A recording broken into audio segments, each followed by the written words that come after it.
Hi, everybody. It's Don Crowther. Let's talk about this pricing thing. So if you're one of those people who doesn't have to price your product and there's going to be a bunch of them lined up on the shelf of, toothpaste, here's all the different toothpastes where it's very easy for people to look at one versus another versus another versus another. We all face this huge issue of what do we charge? And I have a theory. It goes like this. How much we charge has almost nothing to do with the value that we create for people, with what they're able and willing to pay. But it has almost everything to do with how you feel about yourself. Because here's what ends up happening when you go through this process. You say, this is $1,000 product, or this is a $2,000 product. And then you say, but wait a minute, if I charged $500, wouldn't I sell a lot more? And then as soon as you say, well, maybe I should charge $500, then you start saying, well, if I charged $200, then I'll definitely sell more. And pretty soon you're thinking about charging $100 or $50 or $10. And it all eventually comes down to this concept of self-confidence. How do you feel about yourself and the actual worth of the work you're doing? How do you feel about the value that you are giving to the people who buy your product? Now, I totally also agree that there are certain markets where it's harder to charge more. For example, the personal development marketplace, it's really tough to sell a $2,000 product in the personal development market. But most information-based markets, you actually have a wide range of prices that you can charge. So let's talk about a couple of factors about pricing. Number one, there's this concept in economics called price elasticity, which basically says if you increase the price, how much do sales go down? If you decrease the price, how much do sales go up? The problem of price elasticity is that it's generally a myth when it comes to information kind of products. So here's what the average normal person thinks. Okay, if I can sell 100 units for $1,000 a piece, wow, if I charged 500, I'll certainly sell a lot more than that. But the thing they fail to realize is that when they went to $500, they now had to sell 200 units to make the same amount of money they would have made if they sold it for $1,000 a piece. And the problem is the price elasticity of that actually doesn't work out. It's very, very rare in the information marketplace where having your price doubles your sales in terms of units.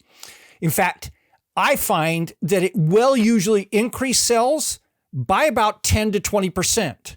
And so if you would have sold 100 for $1,000, that's $100,000. If you would have, and so then you look at, okay, if I sold it for $500, I might sell 120 times 5,000 times $500. So that is, I can't do math on the fly. I hate this. My math teacher, the one I talked about yesterday, would hate me. That's $60,000. And so we just lost $40,000 by making that decision, in spite of the fact that we actually truly believe we'll sell more if we charge less. And yeah, you will, about 10 to 20% more, but certainly not the 100% more that it takes to make up for that cost difference. So that's the first thing. Price elasticity is a myth when it comes to high dollar information products.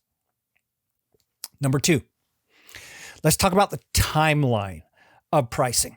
So you are 2 months out from introducing your product. You at that time are saying, okay, I'm going to charge $1,000 for this product. But as you start getting closer, especially when you start doing your initial forays into marketing it, and you see that millions of people aren't pouring in to get this information from you, what ends up happening is in your mind, you say, well, maybe this isn't going to succeed all that well. And so what do I do? And pretty soon that $1,000 becomes $500, becomes $100, becomes $50, because you are right at that moment. You are in the midst of peak anxiety about how well your product is going to do. And you need to realize that when you set that price at $1,000 2 months ago, you had some rationale around that, based on the value you're giving to people, what people are able and willing to pay.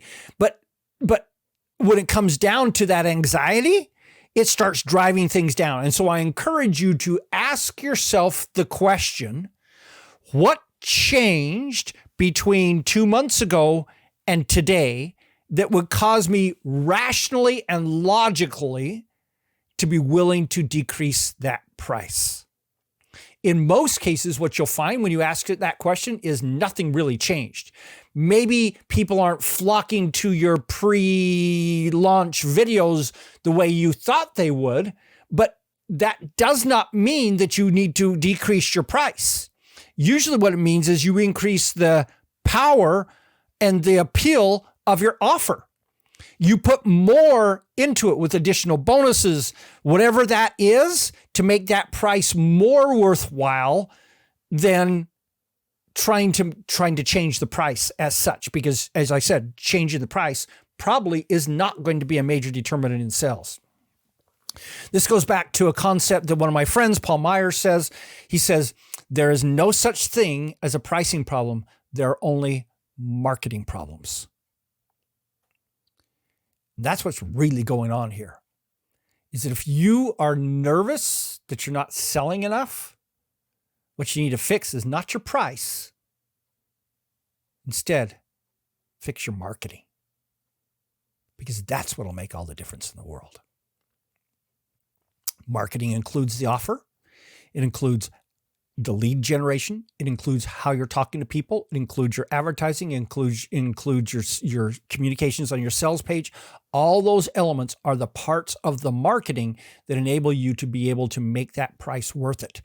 Then the final thing I want to talk about price for just a moment is this concept of price anchoring, which is comparing what people would have to pay to get a similar batch, to get that transformation otherwise. So they may have to hire a consultant for $50,000. They may have to work with you directly for $20,000. They might have to buy nothing and try to figure it out themselves, and it's going to cost them a year and $20,000 of their time. In the end, when you put those out there and you actually make it believable that those are truly things that are the price alternatives to paying your price, $2,000 looks absolutely cheap. So those are concepts. What do you think you're worth?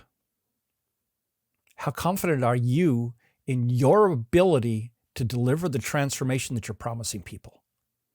If you truly believe that, then by all means, set a price, stick to that price, and give them 10 times what they paid for at that price. This is Don Crowther saying, just go do this stuff.